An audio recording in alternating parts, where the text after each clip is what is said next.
Hello everyone, and welcome back to my channel and podcast. This is Up in the Clouds. I hope you guys have been doing wonderful. I hope you guys had a wonderful step into the new year. I hope you guys have been feeling wonderful. I hope that, this start of the year is going into something that you are feeling good about, you're wanting to. If not, don't worry about it. Honestly, I kind of use January as a rest and reset month. I kind of take the new year and really start implementing things actually in like February around like the Chinese New Year, because I've just realized like when you try to put too much pressure on something and you're like, I want to change my whole life in 1 month, and obviously, January is a really hard month for me. It is my best friend's death anniversary, and I just always have a really hard time this month. And I will kind of go into that, kind of talk about like grief and the emotions. And I had a really hard anniversary this year, really hard. It's been 9 years. Honestly, they told us with time it gets easier, and I feel like with time it's gotten harder. It is kind of unsolved. It's an unsolved debt. It's an unsolved murder. And it's like 9 years. Holy shit. It feels like so much time has gone by and my life is so different. But at the same time, when I look at all the videos and the memories and the pictures, it like feels like that doesn't feel that long ago, but it is. Like 9 years is a long time. And I feel like next year I'm going to have also a difficult time because it's going to get to double digits, or this like next, and I feel like that's going to be really harder. And it's also the first anniversary I've been sober. So I feel like that's really important, because usually I would use substances to kind of like numb the feelings, and obviously I really had to feel all the feelings. I feel like in a way, like as hard as it was, how fucking much your body can remember is crazy. Like this whole week I have been so tired. I've been sleeping anywhere from like 11 to like 14 hours a night. The other night I think I slept like 15. And then when I think about the week after Abby had passed, back in 2017, that was how I dealt with it then.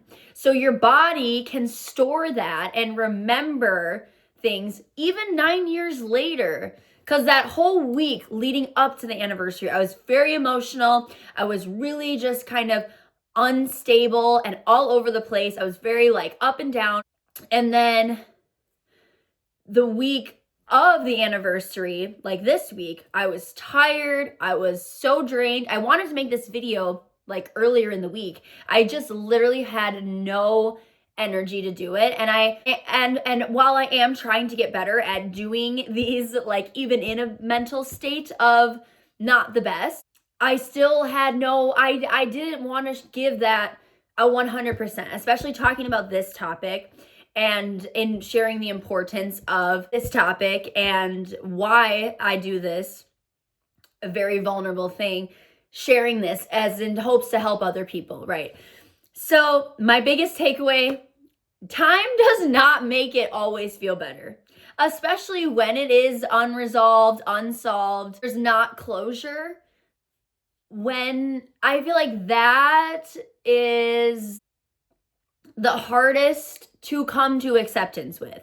So obviously there's stages of grief, and acceptance is the last stage of grief. And I feel like with having so many unanswered questions and having to come to terms with those questions will never be answered. We will never truly know what fully happened to her. We would just have to come to terms with the fact that it is going to remain this way. So I feel like the delay, like I talked about that, where I feel like my like stages of grief are very delayed with this. And I feel like acceptance, it's going to take a while. I feel like I have accepted it, but it's not fully like like how much of a mess I was the other day on the anniversary. Like, and I feel like also it has to do with like what's going on in my life currently. I'm in a very terrible fucking, like very, very, very awful living situation within a very unstable, abusive, also addict, substance abuser. So she is all over the place, up and down. She's very, very unstable. And on top of dealing with living with, you know, and being, and like remembering how much fun it was to live with Abby and our other roommate Haley, and how much better of a situation that was, how much I miss living also with Abby, and like then being in a really shitty living situation with someone who's like very like mentally and verbally and like just a narcissist and very abusive, like living with your best friend and having the time of your life and remembering that and reminiscing on that. So I feel like that also added a lot of emotion because I'm very frustrated. My lease isn't up until May, and there's literally like there's nothing I can do. Like I cannot get out of this lease. Like there's just no options. Tried every option and I'm stuck. So I feel like that also added to a lot of emotions because of how much I remembered like living with Abby was so great and how much fun we all had, us three had together. And then like remembering like walking by her room and just seeing it like still had all of her stuff in it, but so empty and cold. Just remembering all those emotions. And then on top of like being in a really shitty living situation and being sober. So there's a lot of things that kind of contributed to why it was so rough this year. On top of just normal grief, right? Like we have to remember that grief is, I love to consider it like an ocean. You know, sometimes you're riding the waves, sometimes it's smooth sailing, but sometimes it's rough and the waves, you're drowning under the waves and you can't get up. And it's very unpredictable. You don't ever really know when you're going to be smooth sailing or when it's going to be rough waters. And like some anniversaries, I was very numb, probably due to substance use. And some anniversaries, I, you know, was very angry. And like last year, I was so angry. I was just pissed off at the fact about, you know, whoever did this to her is still out there, living their life, not knowing what they have done and how much they have affected other people's lives. And then I was just so angry at the court system and the justice, and no justice for her. And it was like so many different, and then, you know, there's been anniversaries where I was like this anniversary, just so fucking sad and couldn't stop crying and just so defeated. And as I talked about in my last video, having to come with that acceptance of, I've been trying to search for the last 9 years, trying and forcing almost to find friendship that I had with her, and coming to terms with the fact that I will not ever experience, or like hopefully one day I can allow myself to. I feel like you just experience things with somebody and you can't always ever recreate that. You can have different forms of it. And I've had good friends and have currently good friends that do remind me a lot of my friendship with her, but it will never be what I had with her. And I don't know if it's because I don't allow myself to get that close to people anymore, because after Abby's death, and a lot of deaths, I've had experienced a lot of death in life, which makes it very hard for me to get close to people. I went through a phase of extreme, intense paranoia that I actually went to therapy for a couple years ago when I wasn't like living in Whitewater. I thought that I was cursed.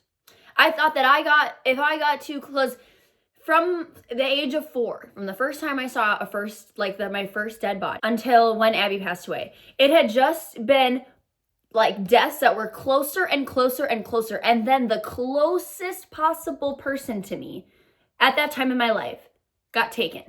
You know, And it's the closest person to you. And from 4 till I was 20, I was 23, I think, when Abby passed away. So from 4 till that, like around my early 20s, how it just kept getting closer and closer and closer and closer and closer. I got fucked up from it, as like most people would. I actually do have a friend who experienced a lot of death in her life too. And to meet somebody else who had those same feelings, that like, of like, you go through that phase of getting scared to get close to anyone because you feel like the Grim Reaper is on your fucking shoulder. Like, I'm not gonna take you, but I'm gonna take everybody fucking else. And I had this intense fear that I had to really work through to allow myself to start getting close to people again. Was like, that intense fear that everybody I love is going to get taken and I'm going to get stuck on this earth alone. And that was especially during a time when my substance abuse was really, really difficult. And that's when I was taking Xanax and I was trying to die. So imagine you're trying to die and then everybody around you is just dying instead. And then you're in this clouded, foggy substance abuse cycle and you are like, you're not clear, you're cloudy already. It's so funny because Xanax is meant and it was prescribed to me for anxiety. But when you abuse it, which anything, the negative side effects come out. And then you get this like paranoia, you get this like, it almost does the opposite of what it's intended to do, which is funny because like, as it should, because you're abusing it. So then I'm like getting in my head. I'm like, I can't get close to anybody anymore. I'm shoving everybody away. I'm pushing every single person away. I broke up with my 5-year relationship at the time. And I was like, or 4 years. And we were on and off for like 3-4 years. I don't remember. But we were together for a long time. And I dumped him. I like literally like destroyed my life. Like really started getting heavily into Xanax. I OD'd. And it was just like I gotta take away the problem. I'm the problem, right? You get that like thought in your head, like I'm the problem. I'm the reason why everybody's dying. Like, oh, and then I see how sad everybody is. Then my best friend's dead, and I'm the one that wants to be dead. And it's like this horrible, horrible cycle that I really had to work so deeply through to allow myself to have friends again, to allow myself to have relationships again, to allow myself to love again. And the beauty in that is it taught me to love differently. I love very out loud. I love so fiercely. I love intensely. I never leave a situation without giving hugs to people, telling my friends I love them, telling my family. I'm very, very, very affectionate. I'm very like love out loud.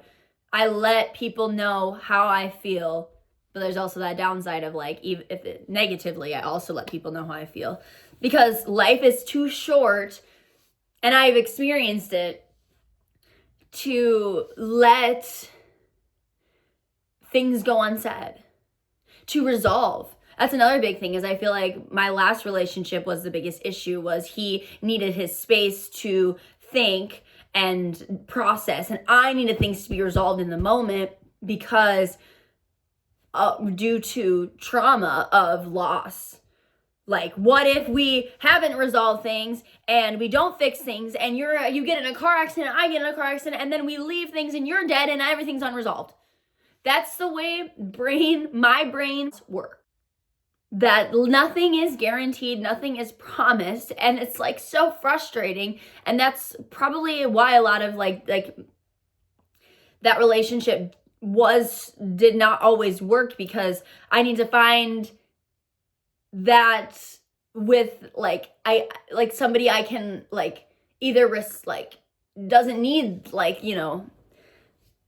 understand needing space and wanting to think and take a breath and breathe, but also like needing to also count, like I'm catering to you, but you need to cater to me too, so it's like, I feel like that, and even with friendships, I feel like when something bothers me in a friendship, I will tell somebody straight up, like, hey, this bothers me. And a lot of people don't like that, because a lot of people don't like to be confronted with things. And a lot of people don't like to maybe I don't know what the right wording is.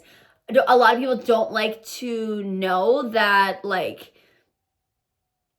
I don't know. A lot of people don't like to be confronted with shit. And it's like, I am 31. So like, I'm not just gonna sit here and like pretend like something you didn't hurt me. You know what I'm saying? Like, I feel like I lived so long like being a people pleaser and like catering so fucking much to other people and watching other people's feelings, but then neglecting mine completely, to the point where when I finally lost like the person closest to me and I had to deal with that and learn to love again and learn to come to like allow people to close to me, I started really having crazy boundaries. And then when I turned 30, I had really intense boundaries where it's like, I'm not going to just allow people in my life and let them stay in my life when they're treating me a type of way that I don't like, you know? So I became really picky and just very like,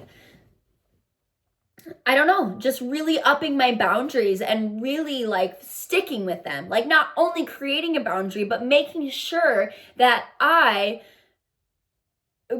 cater to myself. And I feel like I, you know, pushed a lot of those down. And then because I like just didn't want to lose people anymore. But then when I turned 30, I just kind of like was like, fuck it. I don't care anymore. I would rather have like a smaller circle of genuine people than like a big circle of people that don't give a fuck about me at the end of the day, you know, and don't give a fuck about my feelings.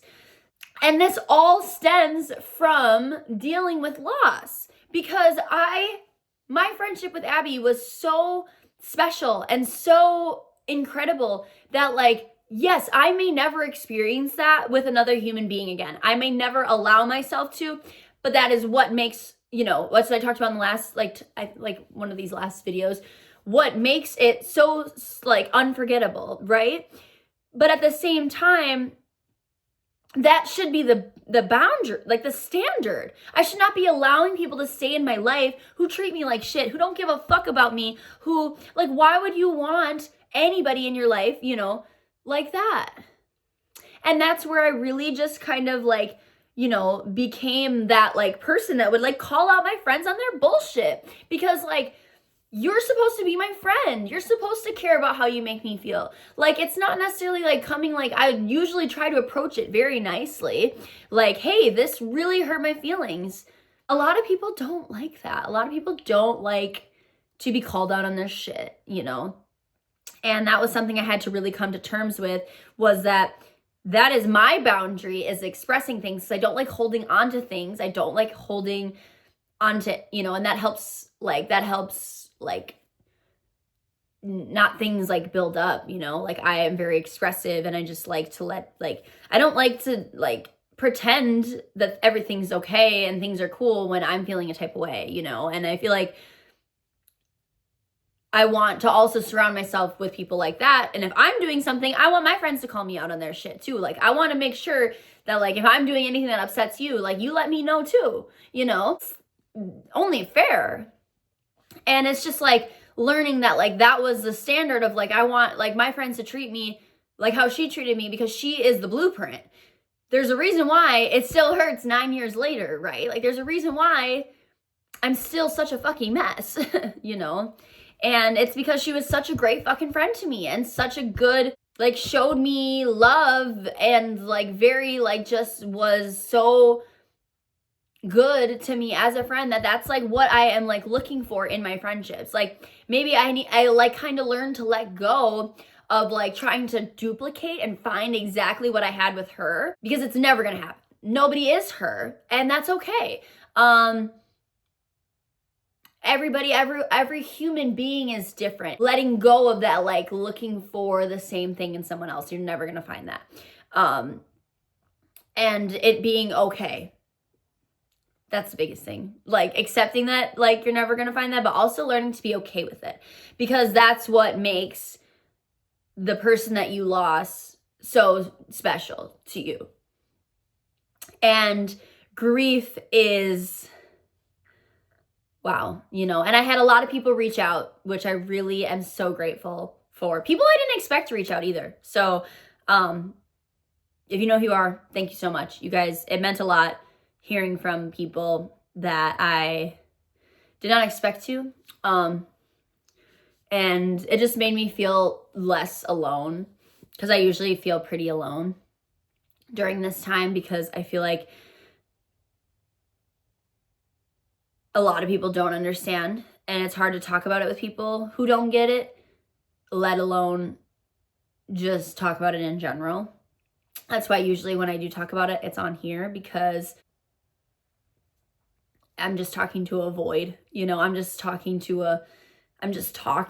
and sometimes I just like need to talk it out, you know, and it feels so good to be able to have this space as my way of like, you know, because I don't always feel very comfortable talking to people about it ever. It's because I'm never given like the comfort that I'm really looking for, because there is really no full comfort for it, which is something I also had to come to terms with. I was always constantly seeking comfort during this time from other people, and even people who knew her as well.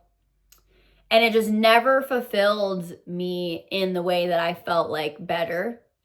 And so I became very like alone during this time. Like, okay, then like I need to spend a lot of time alone during this. And then realizing that there's nothing that nobody can really do to fully comfort, even if they have dealt with loss. Although those people are easier to talk to about this kind of stuff, because they just get it a little differently, you know, if you have dealt with loss over somebody that's never dealt with loss, you know. And that the comfort that I'm looking for is never going to be fulfilled, because the comfort that I'm looking for is that my best friend isn't dead, right? So coming to terms with that, like, nobody is ever going to give that comfort of what I'm looking for, because what I'm looking for can never be. What I'm seeking is impossible. And that's really, that's very difficult to look at and understand, that that's why you never get that comfort that you're looking for, because it's impossible. It's not possible. Grief is love with nowhere to go. I love that quote a lot, because it's very, very true. But at the end of the day, it's still love. And it's still honoring, still remembering. It's the best way to hold on to someone's memory is to honor them, is to never forget, is to have little things of them. Like, I have some of her clothes, and I like wear them around her anniversaries or times that I'm like, you know, on her birthday, and I have her picture in my room. And just never forgetting things and moments and memories, and really holding on strongly, even though it hurts, because that is how we keep them alive, is in our memory. That is what's important, and that's how we feel them, you know. I spent the night of Abby's anniversary just honestly talking to her like she was in front of me, you know, and that was really healing in a way. And it kind of feels silly, you know, like you kind of feel goofy talking to nothing, but I don't know, it made me feel a lot better. And it was right before I fell asleep too, so I feel like I kind of like, because like when we lived together, she used to like always just like stay in my room and stuff. Like, I don't know why, she would just always come and like stay in my room with me. So I just kind of felt like it was like when we like would have our little like sleepover nights, and we would just like talk until we fell asleep, smoke. We would like smoke ourselves to sleep pretty much. It just kind of reminded me of that like time, and just telling her about my life, and just asking you know, for help. I do really like, this is getting a little spiritual, so, you know, I really do believe that she's brought a lot of people, like the people that are in my life, I do believe she had a lot to do with. I do believe she kind of like guides me to people, and, you know, not just her, but all of my angels, and brings certain people in my life and help me through certain situations, you know, hence the term guardian angels, or showing me things about people. If I do like being like, you know, if I'm friends with somebody that I shouldn't be, they kind of really like let me know like, hey, this person is, you know, I really do believe in angels and guidance and very spirituality in that way, where I do believe that they're always looking out for you and they're always protecting you and like just there, you know. And I really do believe that she has like brought a lot of amazing people in my life. And I'm very grateful for her and for them and for everybody who's in my life. You guys are truly like amazing, and I'm just very grateful. And that's why I feel like it's so hard to talk about this with people, because I don't ever want anyone to feel like they're not like enough, like, you know, or when I say that no one's ever going to be her, like it's not a direct on anybody. It's, you just, maybe it is me. I will never let myself get that close to anybody again, or it's just, I will never be able to create a bond like that again. And that's just life.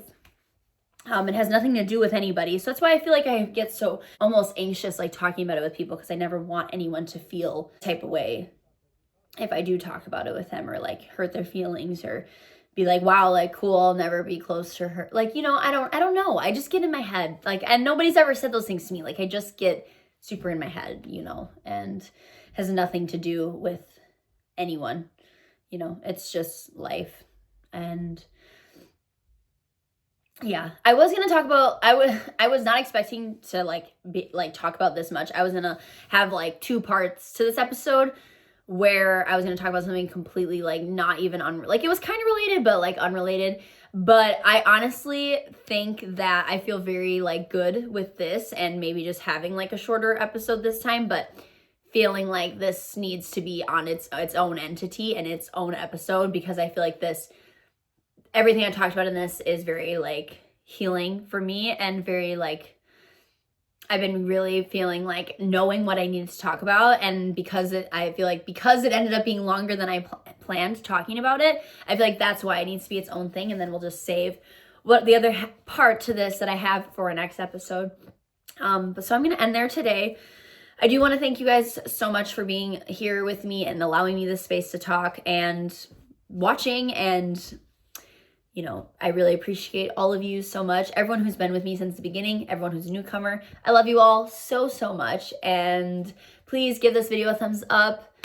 Tap that bell so you can get notified. I do like to make little fun videos on here as well, aside from the podcast. If you're listening on Apple or Spotify, please leave a review or give me some stars, please. Thank you. I hate asking for that stuff, but it helps me. It helps get my podcast out there. It helps the algorithm, whatever, you know. But I just really appreciate you all so much. And if you are going through dealing with loss, or have dealt with loss and maybe need a space, someone to talk to, you know, not even just like looking for advice, just someone to talk to. Obviously, all my socials and my email is linked below. Please reach out. I would love to help anyone who's dealing with this, or just create a safe space for someone to just talk to someone else, you know, because helps you feel less alone knowing that there's other people who can relate. So I love you all so, so much. I hope you guys have a beautiful week, and I will talk to you guys soon. Love you. Bye.